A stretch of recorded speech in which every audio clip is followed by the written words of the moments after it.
ساعتە پێچەوانەیە بەناوی خۆی بەخشندەی میهرەبان سڵاوتان لەبێت بینەرە بەڕێز و خۆشەویستەکانی کەناڵی ئاسمانی پێیان خۆشحاڵین لە ئەڵقەیەکی بەرنمەکەتان بەرنامەی دین و دنیا پێتانەگەینەوە لە ئەڵقەیە ئەمجارەدا لەگەڵ مامۆستای بەڕێز و خۆشەویست دکتۆر محەممەد پێنجێنی سەرۆکی لقی سلێمانی لیژنەی فتووە گفتوگۆ لەسەر پەیوەندی نێوان ئاین و زانستەکەین و چۆنەتی مامەڵەکردنی خەڵکانی موسڵمان و پابەندە ئاینیەکان لەگەڵ ئەم تەکنۆلۆژیایی کە ئێستا سەرافای ژیانی هاوڵاتیانی داگیر کردووە. زۆر بەگەرمی بە خێراتنی بەڕێزکاک دکتۆرەکەین بەخێر بەخێر بێن. سەرەتا ئەمەوێت لەوێەوە دەست پێ بکەم کە جنابتان وەکو زانایەکی ئاینی پێمان بڵێن کە پەیوەندی نێوان دین و زانست چۆن پەیوەندیەکە؟ بەڵێ بەناوی خۆی بەخشندە و میهرەبان، درود و سڵاو بۆ سەرگیانی پاکی سەرۆر و سەردارمان محەممەد، درودی خۆی لەسەر بێ هاوڵانی و زانا بەڕێزەکان و خوانەسان و دەستخۆشی لەوەی بەڕێزی شەکەین بۆ سازدان و جێبەجێکردنی ئەم جۆرە بەرنامانە. زۆر سپاس. ئەگەر بچینەوە بۆ یەکەم دەستپێکی وەحی یا دابەزینی یەکەم ئاەتی قورئانی پیرۆز و پێغەمبەری خوا عەلەیهی سڵات وەسەلام و دانانی میکانیزمی گۆڕانکاری کە بیەوێ وەکو پێغەمبەری خوا عەلەیهی سڵات هەستێ پێی لە کۆمەلگای جێبەجێکە بە ئاەتێک دەست پێ دەکا کە وەڵامی ئەو پرسیارانە هەمی دەداتەوە کە ئەویش لە سوورەتی عەلەقەوە دەفەرمێ اقرأ باسم ربك الذي خلق الإنسان من علق اقرأ وربك الأكرم الذي علم بالقلم علم الإنسان ما لم يعلم. ئەم چەند ئاەتی سەرەتا کە 5 ئاەتن ئەگەر هەرمیان پێکەوە گرێ بدەین دیارە دیدێکی زۆر وێنایەکی زۆر گشتگیرانە و هەروەها ڕوونمان پێ دەڵێ کە ئاینی یا بڵێن ئەساس و دەستپێکی ئەم دینەوە ئیسلام لە قیراءەوە دەست پێ دەکا، لە خوێندنەوە دەست پێ دەکا کە خوێندن و خوێندنەوە سەرەتای زانستە. هەموو زانستێک لە پێشەکە خوێندنەوەیەک هەیە، ئەم جا دواتە سەرکێشێ بۆ زانست، چونکە ئەگەر بپرسین لە زاناکانمان دەڵێن پێک هاتەی خوێندنەوە لە 3 شتایە. یەکەمیان خوێندنەوەی دەنگە و هەروەها ئەوەی دەنگ و ڕەنگ کە نووسینەکە و هەروەها سەوتەکەیە. دووەم تێگەشتنە لە دەنگ و ڕەنگ، سێهەمیان بڕیاردانە. هەرسێکی یەکی گر ئەبێتە علم، ئەبێتە زانست. بۆ یە کاتێکە بینین خوای گەورە نەخشە ڕێگای بۆ پێغەمبەری خوا عەلەیهی سڵات وەسەلام دائانێ کە کار بکا لەسەر گۆڕینی ئەو مجتەمع و کۆمەلگا، ئەو کۆمەڵەی کە ئەم تایە کارەکە یەکەم جار بە اقرأ باسم ربك الذي خلق دەست پێیەکە. هەلێرەوە کەوابوو پێمان ئەڵێ ئاین و دینداری و خودی ئیسلام ڕەچەیەکی گەورەی شکاندووە لە دنیادا کە پێمان ئەڵێ هەرچی بە زانست و خوێنەواری و ڕۆشنبیری و تێگەشتن نەبێ لە لای ئیسلام قبوڵ نییە. و ئەم دینە نەهاتووە خەڵکی جاهیل کە یا نەزانکە و خەڵکی بخاتە مەسەن ناو بازنەیەکی خوڕافات و گێژاوێکی لێ تێکچوونیان نەزانینەوە لەوێدا بەکاریان بێنێت و توانەکانیان بەکار بێنێ بۆ مەبەستێکی تایبەت. چونکە ئاینی خوای گەورەی دەیەوێت ڕێز بۆ ئینسان بگەڕێتەوە، دەیەوێت ئینسانیش خۆی بناسێ و دەیەوێت ئینسان لەم گەردونەتا مامەڵەی لەگەڵ دەوروبەرەکانی خوا لەسەر پرەنسیپێکی زانستی بێ. بۆیە دەستپێکی یەکەم وەشەی وەحی لە یەکەم کاتی دابەزینی بۆ یەکەم ساتێک کە دەیەوێت گۆڕانکاریەکە بە ئیقرا دەست پێەکە. کاتێکە بۆ کەسێکیشە کە ئەڵێ من خوێنەوار نیم، چەندین جار ئەم وشەی دووبارەکەتە من خوێنەوار نیم، بەڵام جیبریل پێڵێ من خوێندەواری ئەستەم نییە، خوێندەواربوون ئەستەم نییە، ئەبێ فێر ببیت، چونکە دین ئەڵێ ئەبێ فێر ببیت. مامۆستا دەوترێ هەر پێغەمبەرێک لە سەردەمێکە هاتووە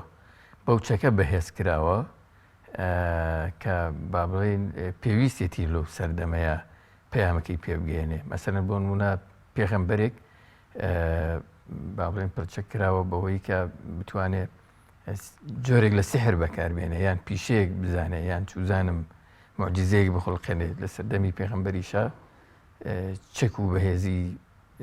ئیسلام و محەممەد پێغەمبەر عەلەیهی سڵات وەسەلام علم بووە. ئەمە تا چەند وایە دەتوانین قسەکە ئاوا بکەین، مەسەلەن بڵێن پێغەمبەری خوا عەلەیهی سڵات وەسەلام و ئیسلام دوایین ئاینە، لە پێشی ئەوە زنجیرێ لە پێغەمبەران و ئاینەکانی تر هەبوون. هەموو ئەو پێغەمبەرانی تر کە هاتوون هەر یەکان مەسەلەن لە گۆشەنیگایەکەوە هاتووە چارەسەری گرفتێکی کردووە دەبینی مەسەرەن سەیدنا شوعیب ئیشی ئێوەتانە کە بە خەڵکی بڵێن لە تەرازوو پێوانەکانتانە ڕێک و پێک بن و مامەڵەکانتان کە بۆی ئەوان بەڕاستەکاتەوە. سەیدنا ئیبراهیم دێت مەسەلەی بتپەرستی و ئینسان سەربڕین لە پێناوی ئینسانە، ئینسانی قوربانیکردنی ئینسان بۆ ئینسانێک ئەمان بەڕاستەکاتەوە کە دەڵێ مرۆڤ زۆر گەورەتر لەوەی کە لە پێناوی مرۆڤێکا سەر ببڕێ، بۆیە لە مقابل بەدیلەکان بۆ دەهێنێت کە ئەتوانین قوربانی بکەین بۆ پەروەردگار و مرۆڤیش نەبێ بەڵکو بیکەپشین عەظیمیش بیکەین. لەولاوە مەسەلەن سەیدنا موسا لەگەڵ فیرعەونێکی گەورەدا مامەڵەکە کە ئەو فیرعەونە هەرچی ئامڕازەکانی دەسەڵاتداری و سەپاندن و ڕاگەیاندن و هەروەها تواناکانی مادیشێ بەدەستایە. هەموو ئیمکاناتێکی ئیمپراتۆرێکی گەورەی خاوەن مێژوویەکی گەورەیە و حەزارەیەکی گەورەشی هەیە.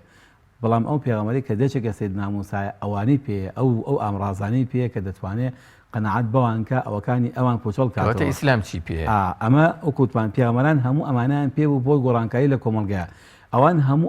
ئەو شتانەی کە لە پێشترا بوون پۆچەڵیان کردەوە بە شێواز و ئوسلوبی خۆی. ئیسلام کە دوایین ئاینە ئەو قۆناغانی هەموو بڕیوە لە دوای ئەو قۆناغانە و ئیسلام دابەزێ.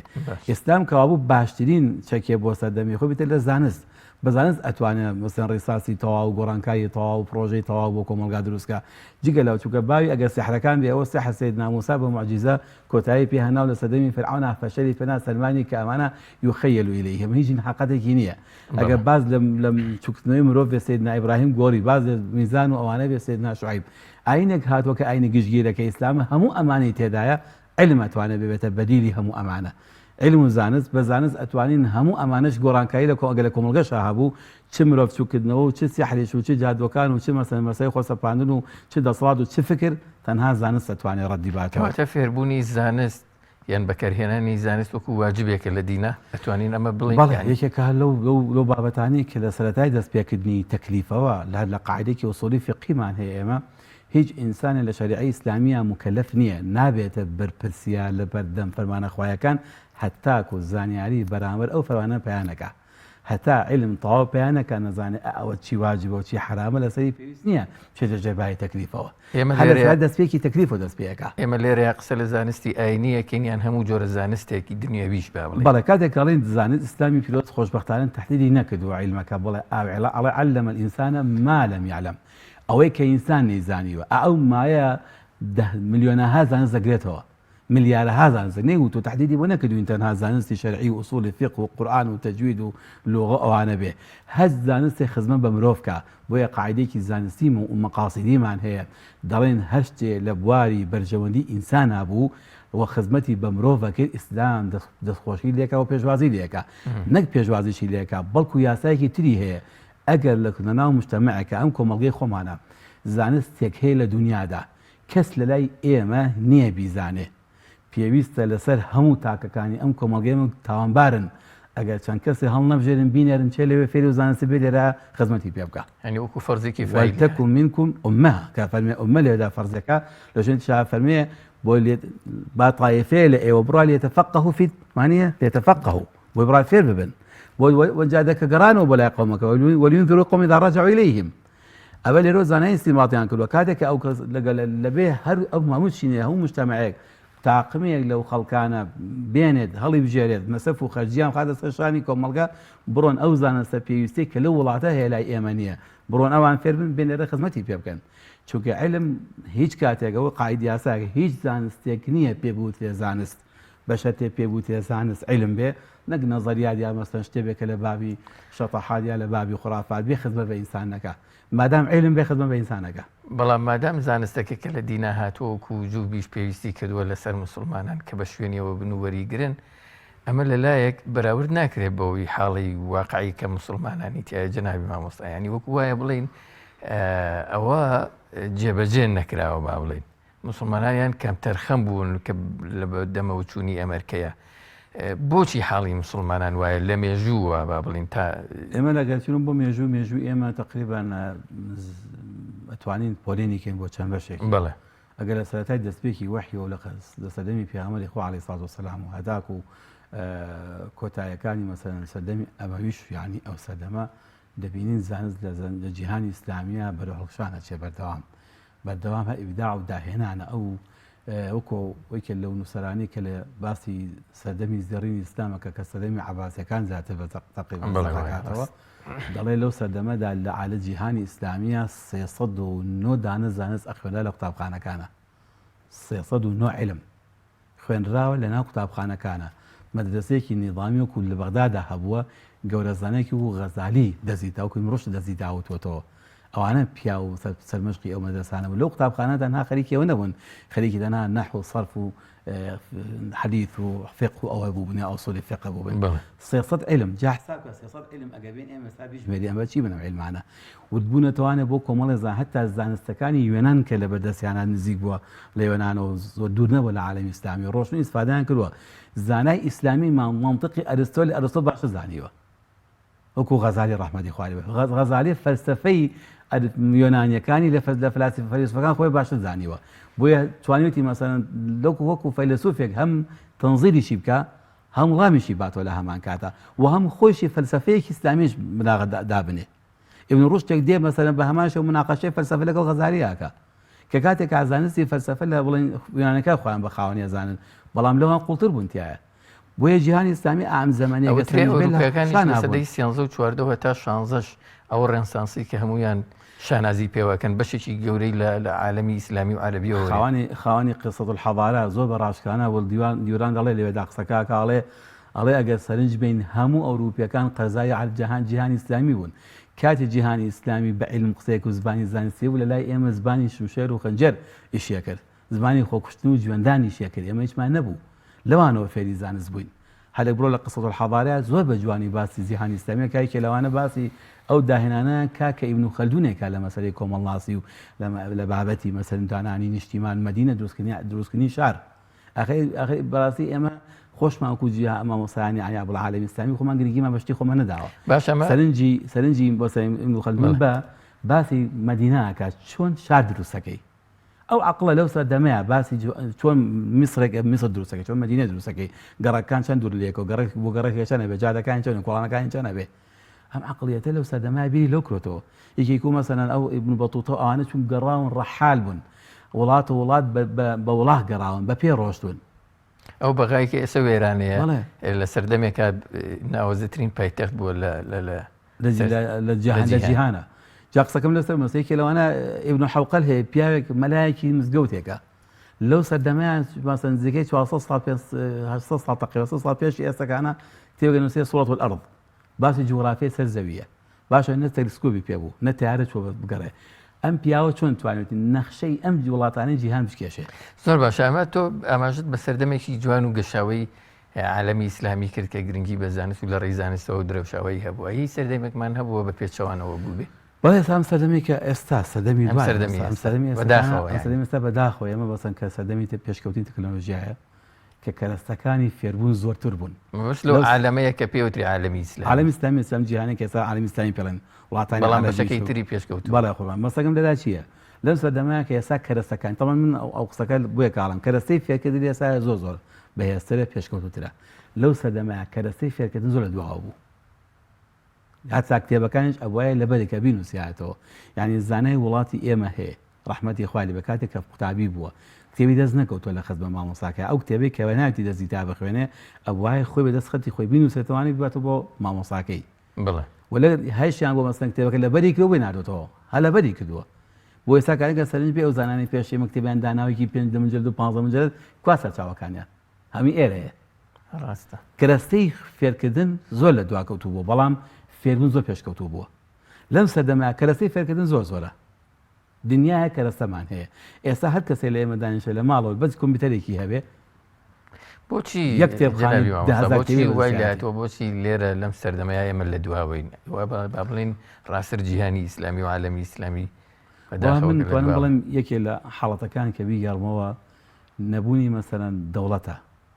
ڕاستی کە لەو شتانەی کە کەس ئاراستە ناکات دەوڵەت نییە ئاراستی ئەم خەڵکە بکە بەرەو عیلم ئاراستێکە ئەو جوودانەی کە هەنجودی تاگڕەوانە سەری ینی شکستی یەکەم لێو دەست پێەکە کە دەوڵەتەکانی عالەمی ئیسلامی هیچیان دەوڵەتێکی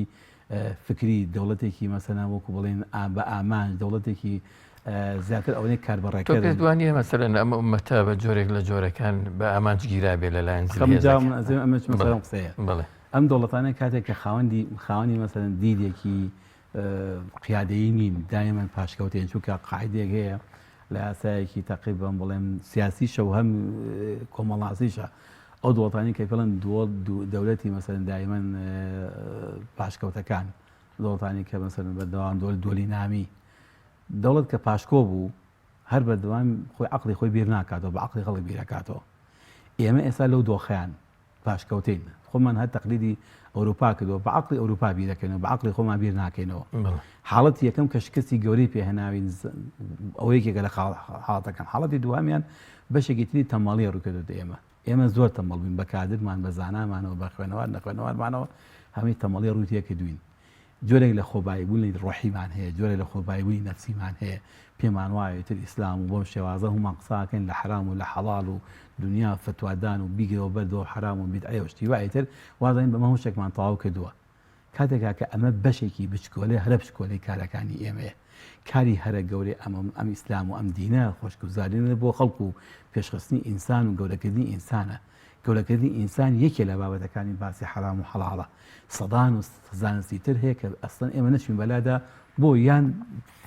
لە باگراوندی خۆمانە بە زەرورمان نەزانیوە بەشێکی عەقڵەتەمان هەیە ئەمە زەرور نییە چونکە بێت تا سەردەمانێکیش بووە لە پێشینی ئێمە لە ساڵەکانی هەشتاکانە من فەقێم لەم کوردستانە مامۆستای ئاینی و خەڵکی خەبوو بە منێک گوت ناحوسەرە بیدعەیە بۆی خوێنی ئوسوڵ فقه بیدعەیە خۆ لە سەردەمی پێغەمبەر نەخوێنراوە. ئەوە بیرەکراوانە ئەم جۆرە عەقڵیەتە لە عالەمی ئیسلامیە بوو بە ڕیادەیەتی خەڵکیە کرد ئەمە بوو بە شتێک مەسەڵەن خەڵکی پیشۆنیەکەوە ئاخر بابێکیان زانست بیدعەیەتی کێ ڕووی تێیەکا علمە لە هەر جێگا بێ فێر ببی کەی بە دین پێوتونە بێ بۆچی ئەم جۆرە بۆچوونانە لە عالەمی ئیسلامی بەتایبەت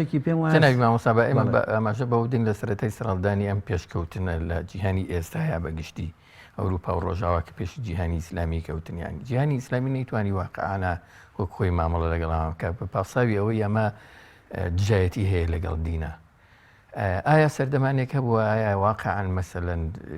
دژایەتیەک هەیە لەلایەن ئیسلام و دینەوە بۆ ئەم جۆرە پێشکەوتن و تەکنۆلۆژیا و زانستە سەردەمی کە لە ئێستا لە ئەوەی کە بڵێن ئیسلام و ئەم تەکنۆلۆژیا دژی یەک بن ئیسلام و ئیسلام خۆی نێتی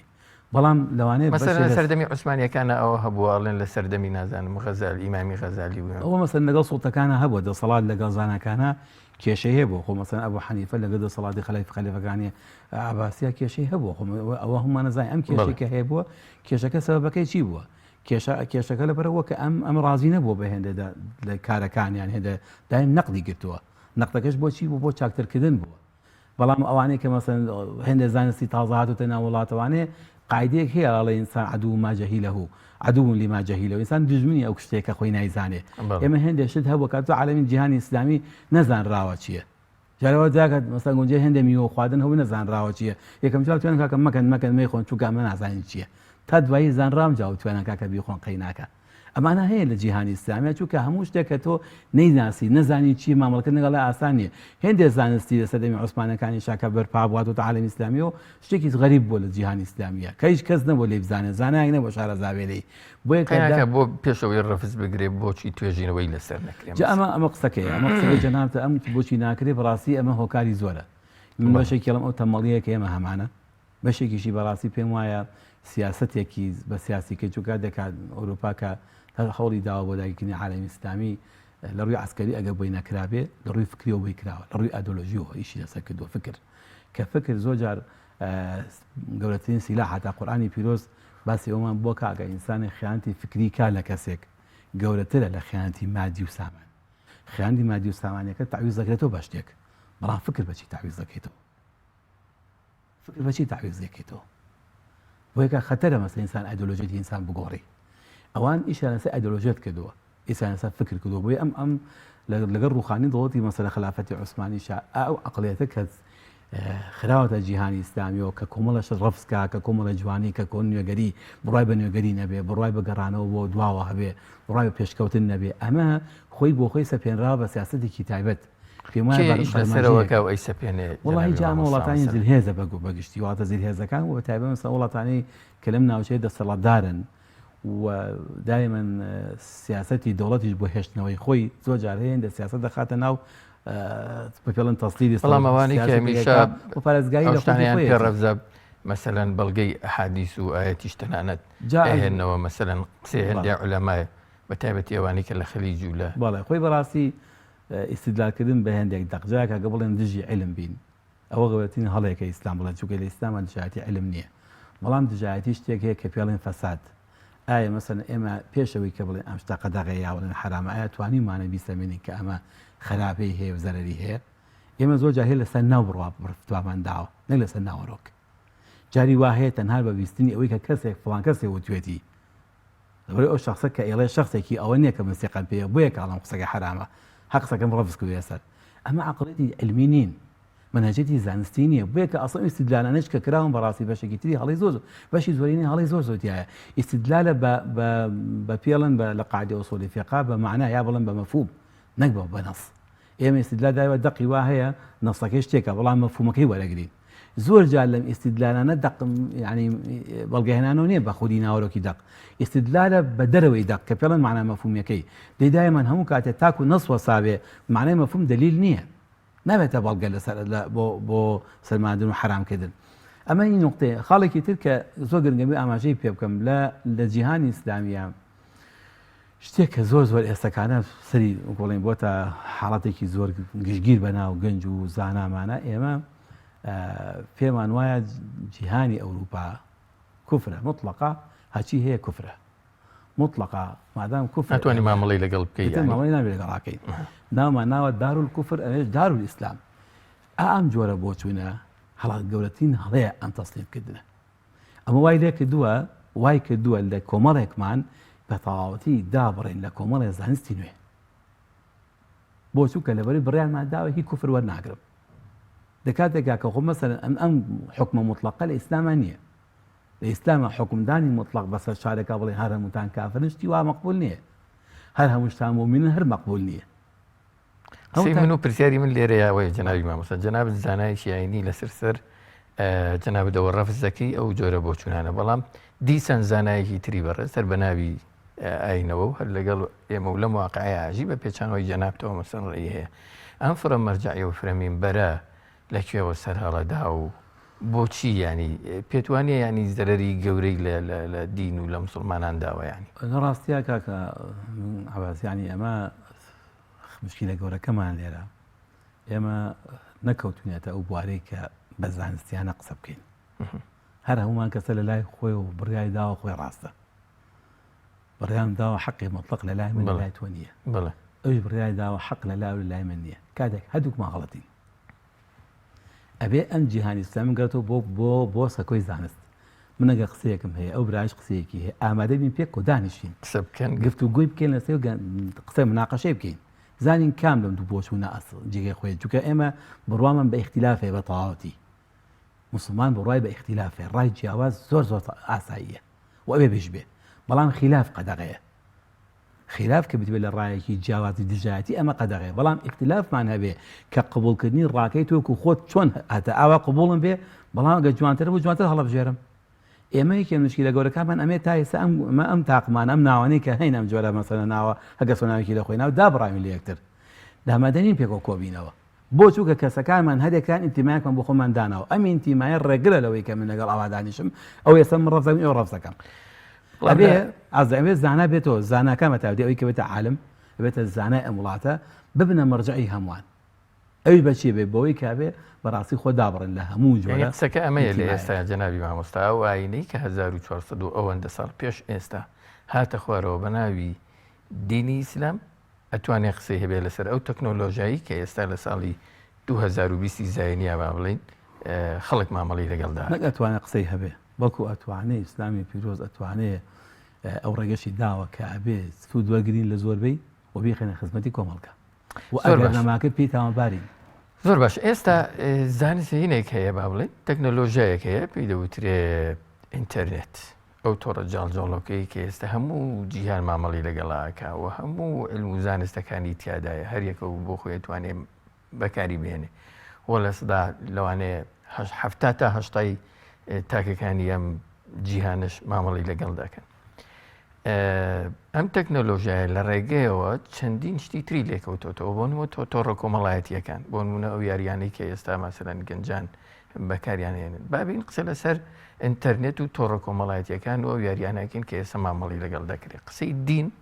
چییە لەسەر ئەو جیهانی کە پێی دەوترێ تەکنۆلۆژیای نوێ بە تایبەتی ئینتەرنێت و ئەو دنیایی کە هەمووی کردوتەوە گوندێکی بچووک وەکو دین قسەی لەسەر هەموو ئەو شتانە ئەسڵ لەم شتانە هەمووی ڕەوابوونە هەموو شتەکانی دنیا ئەوانەی کە قورئان بۆی حرامکردنی مەحدودن محەڕەماتمان چەندانەیەک ئەوشی ناپەسەندن هەر چەندانەیەکە بە دەقوی بڕینێتەوە باقی تر هەرچی شتی تازە نوێ هەمووی ڕەوایە هەمووی لە بازنەی ڕەوابوون و حەڵالبوونایە بەڵام ئەکەوێتە سەر چۆنیەتی بەکارهێنانی ئەو ڕەوابوونە من نمونەیەکی بچکۆ لە بێنم ئەم پێنووسەی کە لە بەدەستمانە شتێکە مادەیەکی دروست و ڕەوایە بەس ئەم پێنووسەی چوە دەستی منەوە چی دەیەکە ئەم پێنووسێ بێتە ناڕەوا هەڵگرتنەکەی کێ ڕەوا بێ ئەگەر بەم پێنووسە شتی باشم نووسی لە خزمەتی ئینسانا بوو لە خزمەتی کۆمەڵا بوو لە خزمەتی فکری ئینسانا بوو توانیم داهێنان و شتی جوانی پێ بکەم ئەمە هەڵگرتنەکە عیبادەتە هەر ئەمە ئەگەر بەکارم هێنا بۆ ملشکانی خەڵک درۆن پێنووسی ڕاپۆرتی درۆین لەسەر خەڵک پێنووسی جاسووسین بەسەر خەڵکۆ پێکرد هەڵگرتنیان پێنووسە و قەدەغەیە ئیسلام ئەم جۆرە دیدەی هەیە بەرامبەر هەموو شتێکی تەکنۆلۆژیاستی سەردەم و هەموو شتێکی نوێ ئیتر هەر شتێ بەکارهێنی تۆڕی کۆمەڵایەتیە دەتێ لە مەسەن لە هەموو تۆڕەکانی پەیوەندیکردنە ڕاگەاندن هەرچێکی تر هەیە تۆیت منی بەکارهێنەرم ئەزان ئەو بابەتە ئایا خەمە قاڵبی شتێکی ڕەوایە ناڕەوە منی بەکارهێنەرە تا چەند توانیمە خزمەتی پێکم چەند توانیم بخەمە خزمەتی ئینسانەوە چەند توانیمە لە خزمەتی نیشتیمان و کۆمەڵ ئینسان بەکاری بێنم چەندیش توانیم بە پێچەوانەکەی بێ زەرەرم لە خۆمدا و لە خەڵکمداوە ئەگەر توانیم بۆ خزمەت بەکاری بێنم شتێکی زۆر ڕەوا و زۆر شتێکی چاکە دەست خۆش بێ و عیبادەتیشە لە سەری دانیشی ئەو ساتانەی کە جێبەجێ کە لەوێ مادام خزمەتی پێکەی بە بەنداتی بە نوێژکردن بە حسابە بە عیبادەت بە حسابە بە دوعاکردن بە حسابە بەڵام هەر کاتێک ئەو تەکنۆلۆژیا بۆ هۆکاری ئەو بەکارهێنانەکەی تۆ وای کرد لەوەی کە لە کۆمەڵ لە ناو نیشتیماتە لە ناو خەڵکا کۆمەڵە فکر کۆمەڵە حزب کۆمەڵە بابەتی پێ بڵاوکەیتەوە کە بێتە هۆکاری تێکدان هۆکاری شێواندن هۆکاری لادان هۆکاری دابڕاندنی خەڵک لە یەکتر دوژمنایەتیکردنی یەکتر ئەڵێن ئەو کارەی تۆ بۆ ئەو تەکنۆلۆژیا بەکارهێنان قەدەغەیە بەڵام ئێستا تێکەڵێکی ئاڵۆزە بینی وەک چۆن تۆ لە تۆر لەم ئینتەرنێتەیە لەم تۆڕە کۆمەڵایەتی هاتیانی شتی باش هەڵێژی مەسەلەن چیرۆکی باش زانستی باش وتەی باش بۆ نمونە قورئان حەدیث فەرموودە ئیلە ئاخری وەشت فێربوون و ئەو تەکنۆلۆژیایە و ئەو ئەزمونانەی کە خەڵکی باش مەسەلەن شتی باشی پێدروستەکەن بەڵام لە هەمان کادا ئەمانەت تێکەڵن بە کۆمەڵێک شتی دزی ئیباحە درۆ بۆ نمونە هەڵخەڵەتاندن دزیکردن قمارکردن ئەمانە تێکەڵ بوون ئەستەمە لێک جیاکردنەوەیان یعنی ناکرێت تۆ بە گەنجێک بڵێ ئەم مۆبایلی بەدەستەوەیە بە هەر ئەمانە بێنە ناوی هەموو شتێک دێتە ناوی ڕاستە اختیاری خۆی هەیە لە بۆ نمونە پلەیکردنیان بەکارهێنانیان بەڵام دوجار دێنە ناو گیرفانی دێنە ناو ماڵی دێنە بەرچاوی مەسەلەن ئەمانەیە سەختە لێک جیاکردنەوە مامەڵە لەگەڵکردنی لە بابی سەد الزەرایع دین قسەی چیە لەسەرانە لە ڕاستیدا خودی ئەوە وەکوتمان کەسەکە خۆیەتی ئیسلام وڵای ئەو کەسەی کە بەکارهێنە بێ ڕۆشنبیر کرێ ئەو عیلمەی کە فەرمی ئیقرا بسم ڕەبیکە بێ فێریکەن چۆن ئەمە بەکارهێنین ئەو زانستی بەنجات تۆ خۆت ئازادی ئەما دێتە گیرفان و حەزێکی با سەدان شتی ناشرینی تیاابێ من چی یەکەم قورئان قاعدێکی بۆ داناوم الذين يستمعون القول فيتبعون أحسنه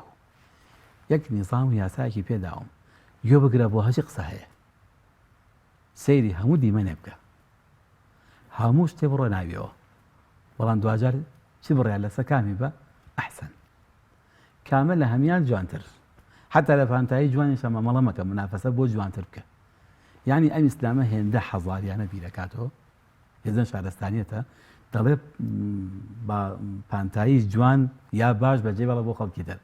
تۆی موسڵمان دایمە لە پێشەنگا بە لە جوانترەکانە بە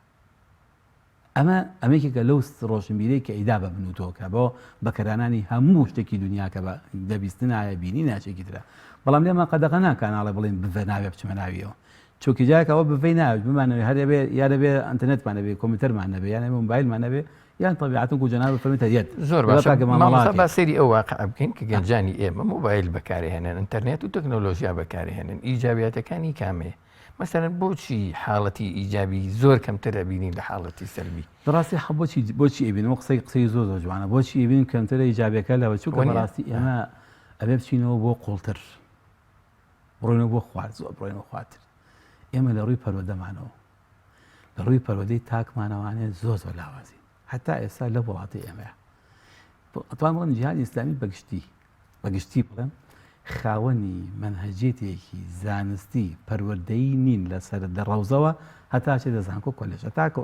تەخەڕۆجەکان لە کولیە کامەیە منهەجە پەروەردەیە گەورەی کە هەمانە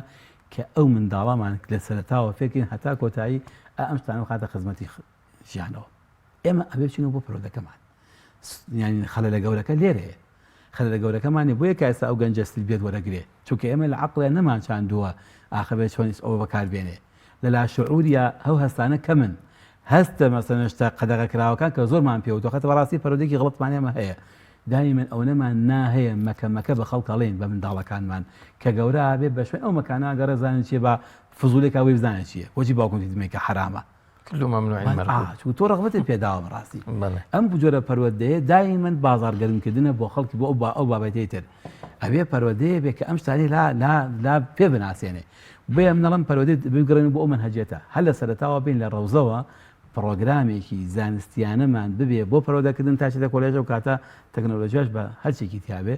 ئەو کاتە تەنها بەس باشەکان بەکارەهێنێ چۆ لە لاشعوری ئەوە هەیە مەگە سەرنجی یاسای بەسەنها یابان بین پەروەردەی یابانی زۆر تەقریبان بەڵێ میکانیزێکی زانستیان هەیە منداڵ لە سەرەتایە بەقەدەرەوەی وڵاتی ئێمە پشتی قرس ناکەن بە کتێب و بە زانستی بە شتێک کتێبی زانستی تەنها چەند ساڵی سەرەتایی هەموو شتەکانی نەزەریات و فێرکردنە ژیانی ئەم وڵاتی فێرەکە بەڵام ئەو عیلاجی کە جەنابەت باسیەکەی عیلاجێکی دنیەوی ئیداری ڕاوەسە بورایانی عیلاجێکی ئیداری پەروەردەییە باشە ئێمە لە ڕوانگەیەکی دینیەوە قسە لەسەر ئەمەکەن ڕێگە دینیەکە کامەیە بۆ عیلاجکردنی ئەم مەوزوع ڕێگە دینەکە ڕێگە ئەمەتایە ئەساس ڕێگە دینی ئەساسیەکە ئەمەیە پەروەردەیە پێش هەموو شەیمە پەروەردەمان هەرێ لە قوتابخانەکانەوە بێت ئەگەر یەکێ نەچۆ لە قوتابخانەوە بێت شوێنی باوکو دایکیش قوتابخانە یەکەمە ئێمە باوکو دایکان کو منهەجەکەمانە دی بەس منهەجەمان چی خەڵکی پێ پەروەردە مەسەلەن قسەی جەنابەت ئەگەر ڕوود لە دایک و باوک بێ مەسەلەن دایک و باوکێک نازانێ ئەوێ بزانێ چۆن ئامۆژگاری مناڵەکەی کە لە بەکارهێنانی تەکنۆلۆژیا تۆ پێت وتووە مەسەلەن کامە حەڵاڵە بابەکاری بێنەیە ناوت ناوە مەسەلەن کام تۆر کام سایت کام فڵان کام منداڵ چۆن ینی بڵێ بە مناڵەکەی چۆن بە مناڵ نابێ وای پێ بڵێن چۆن ینی مناڵەوە مەسەلەن حەل لە سەرەتایی بە مناڵیەوە بڵێن ئەمە حرام و ئەمە حەڵاڵە فەقیری خێنە داوێکی زۆر گێژاوە مەسەلەن دایک و باوک چۆن بکاکەوە دایک و باوک مەسەلەن بێ لە پەروەردەکردن ناگە مەسەلەن باسێکی تۆزە تەقریبەن وودەکاری ئەوێ کۆمەڵە بابەتەن لەوانەیە پێویستەکە بەس بە چیرۆک بێ شێوازێکی چیرۆکی ئەسا هەیە مەسەلەن کتێبی جوان هەن ئەو بابەتانی تیا مەسەلەن تووکەکان بەڕاستی گرنگیان بۆ لایەنە زۆر داواکە استفادە لە عەقڵی تورکی بکەین ئەوان شتیان هەیە بۆ قۆناغە مەسەلەن قۆناغی مناڵێکی 6 ساڵ تا 9 ساڵ چۆنی پەروەردەکە شتەکانی چۆن پێگەڵی چیرۆکی بچکۆلانەیە و تەنها نەتیجەکەیەک تاهاتێ لەم چیرۆکە فێرەبین ئەمە ئەم منداڵە بۆ تۆشی و کارە ساتە بوو لە ئالە و حاڵەتەوە توش بوو بخەرە لا شعوری بەجێ بێڵە چیرۆکی تر لە بوارێکی ترا چیرۆکی تر لە بوارێکی ترا باشە ئەمە یەکێکە دووەم بۆ ئاستی مەسەلەن 9 ساڵ بەرەوسەر هەتا چێتە 15 ساڵەکە ئەوەش کۆمەڵە پێنی خۆی هەیە کۆمەڵە منهەجی خۆی هەیە چۆن مەسەلەن من مناڵە لەم سەر مەرحەلەیە هەندێک شتەکانی تووکە پێویستەکە شت بناسێ 15 ساڵ بەڕاستی دە قۆناغێکا شت ئەبینێ هەست بە هەستی جەستەیی هەیە ئەبێ ئەو شتانی بەلاوە ئاسایی بکەیتەوە کامە چین ئەمانە هەمووی بەشێکی زانستیە بەشێکی چیرۆکە بەشێکی خوێندنەوەیە بەشێکی مەسەلەن داتایە ئەمانە هەموو تایبەتن خەڵ سەر پیتێکە زۆر هەستیارە ینی ئێستا گەنجی ئێمە واقعەکەی بخوێنینەوە مۆبایلێک دەگرێ بە دەستیەوە مەسەلەن نزیکەی 15 ساعت ڕۆژانە بەکاری هێنێ 10 ساعت ڕۆژانە بەکاری هێنێ ئەمە کارە ساتەوە نیە مەسەلەن بۆ نمونە گەنجێک یاری پەبجیە کرد پۆبجی یاریەکە تازە داهاتوە باشە کاتی زۆری پێکوش تەنانەت ئێستا گەنجەکان بە شەوانیشان ناخەونەوە ناشێڵن خانەوادەکەشیان بخەوە یان لە دەرەوە هەر بەکارە ساتی دانیشی هەتا بەیانی بانگ ئەدرێویان دواتریش ئەسڵەن هەر نازانێ بەخۆی ئەو یاریەکە تا کارگەیشتە ئەوەی لیژنەکەی بەڕێستان فتوایەشی دەرکرد کە بەکارهێنان و یاریکردن و ئالوودەبوون بەم جۆرە یاریانەوە حرامە قسەی من لەسەر ئەمە بوو باشە حرامە بەڵام سەرنجم لەسەر ئەو خەڵکە موسڵمانەدا کە ئێمە لە کۆمەڵگەیشی ئیسلامیایەتی با بڵێن ئەو گەنجانەدا ئەو کەسانی کە ئەم یاریانەیان نەکرد هیچ بەلایەنەوە جێگەی احتیمام نەبوو هیچ ئەم فتوایە ژیانی ئەوانی نەگۆڕی قەناعەتی ئەوانی نەگۆڕی دەستی ئەوانی نەگرت بۆچی گەنجێک ئێستا قسەی لە لیژنەی فتووا ناگرێت لە کاتێکا موسڵمانە لە کاتێکە لە بۆ نمونە مەسەلەن لە کۆمەڵگایشی ئیسلامیاژی لە خانەوادەیەکی ئیسلامیاژی بۆچی خەڵک نەسڵەمیەوە هەڵوێستەیەکی نەکرد نەبوو بە جەدەل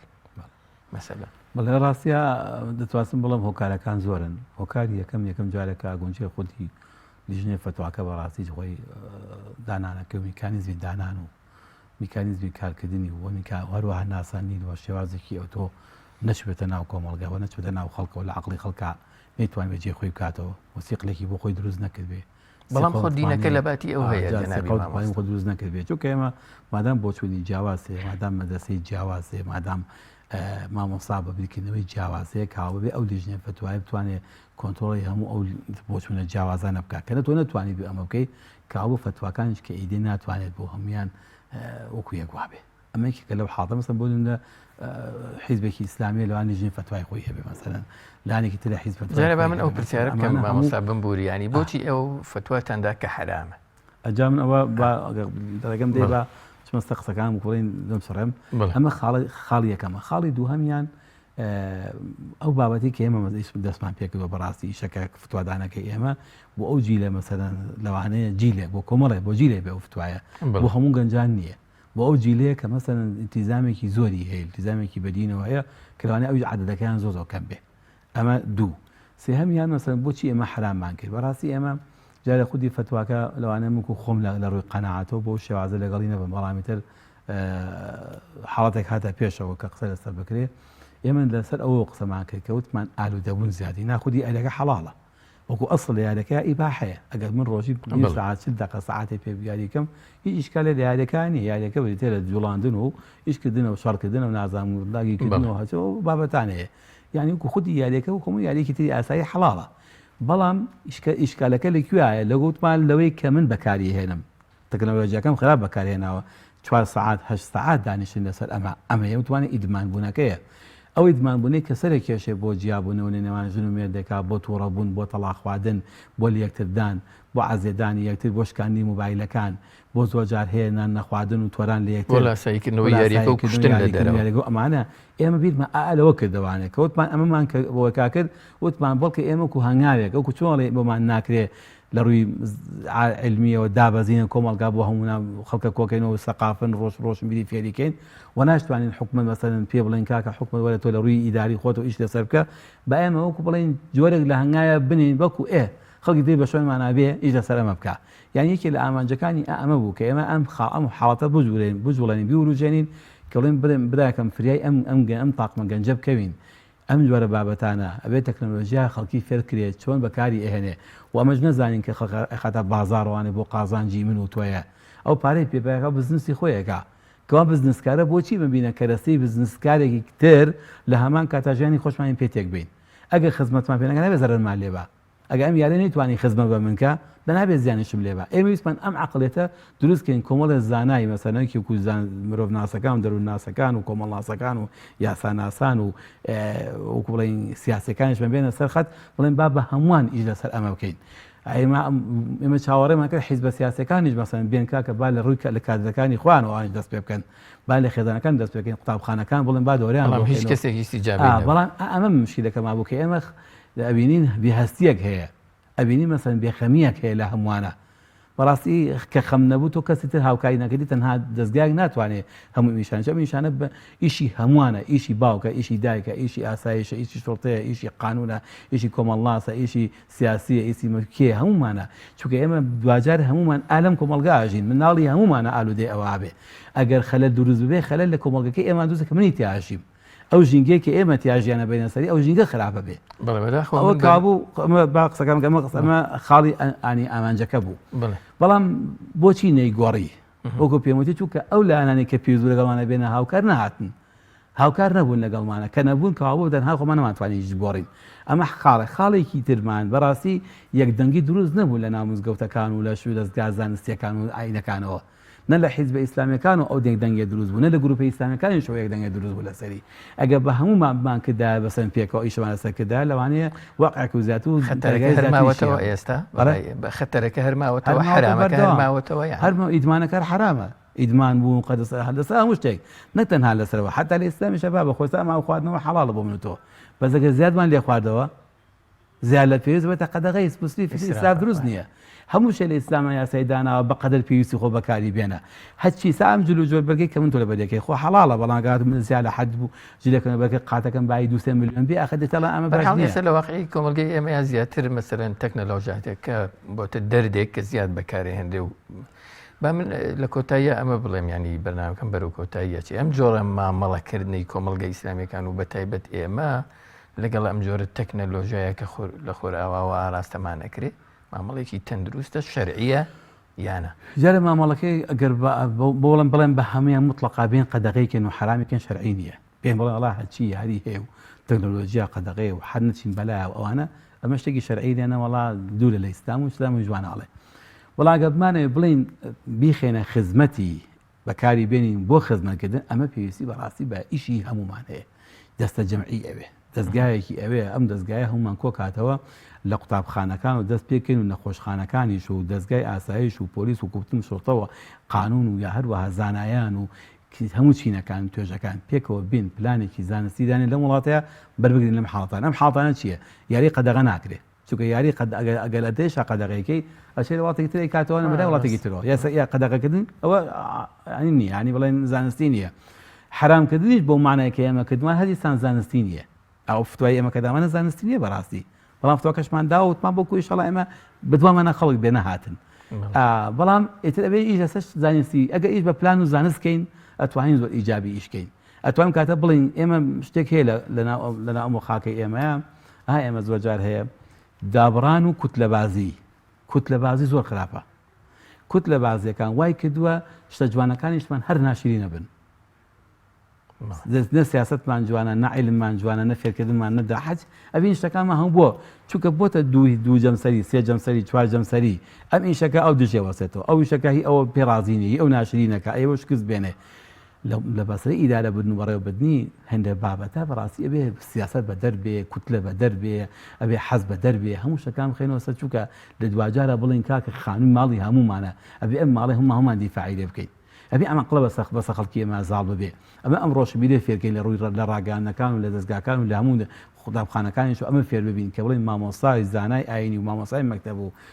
جەناوی دادوەر و کێ ئەمانە هەمووانە پێک و دێک دەستبین لە ڕووبەڕووی هەر شتێ بۆسینەوە کە زەرمان لێدا. بەڵام ناکاتە ئەوەی کە بڵین گەنجانی خۆمان ئێمە مەحرومکەین لە هەموو تەکنۆلۆژیا نەخێ گەنجان باس و لە تەکنۆلۆژیا ببینن بەکاری بێنن، بەڵام وەکو ئەوەی کەس خزمەتی پێ بکە با گەنجەکەمان پێ بگەینە، گەنجێکمان ئیدمان نەکات تەماڵیکا لە ژیانە هیچ سوودێکی نەبووە خۆی نەبوو خێزانی نییە دانیشێت تا ئێوارە بەدێ بە حاڵەتی ئەو حاڵەتەوە دوایش کە دوای تەواو ئەبێ مێشێکی کاس ماندوو بێتاقەت لە باتی ڕەوشەکانیشی بەرامەند دایک و باو کەس و کاری تووڕە وەڵامی زبر ئەمجا لە هەمان کاتا هیچ داهێنانێکیشی ئەخە بەڕاستی ینی دەستمانەگەر داهێنا عەقڵمان داخی دەکا. ئێستا دراسەیەکی تازە من لەم ڕۆژانەیە خوێندووەڵێ ئەگەر ڕۆژانە مەسەڵەن ئینسان سەعاتێک زیاتر سەیری شاشەیە بکە ئەزانی چەندە بیرکردنەوەی دوا خامەشکی تەماڵەکە. باشە ئەگەر مەسەڵەن منداڵێک 8 سەعات بەسەر شاشەیەکەوە چاوەکانی ئیشەکە و سەیری شاشەیەکەکە ئەبێت چەندە بیرکردنەوەی دوا بخە بۆ یە مبدیع نامێنێ داهێنەر نامێنێ. زۆر باشە کاتەکەمان تەواو بوو. بەڕێز دکتۆر محەممەد پێنجوێنی سەرۆکی لقی سلێمانی لیژنی فتوە زۆر بەخێر هاتنتانەکەین. سپاسی دەستان خۆش بێ کاتمان گرتن مەمنونین بۆ ڕوونکردنەوەکانتان. بینەرە بەڕێز و خۆشەویستەکان هاتینە کۆتای ئەڵقەیەم جارەی بەرنامەی دین و دنیا تا ئەڵقەی داهاتوو بە خواتان ئەسپێری. زۆر سپاس جەنابی مامۆستا. سپاسی جەناب.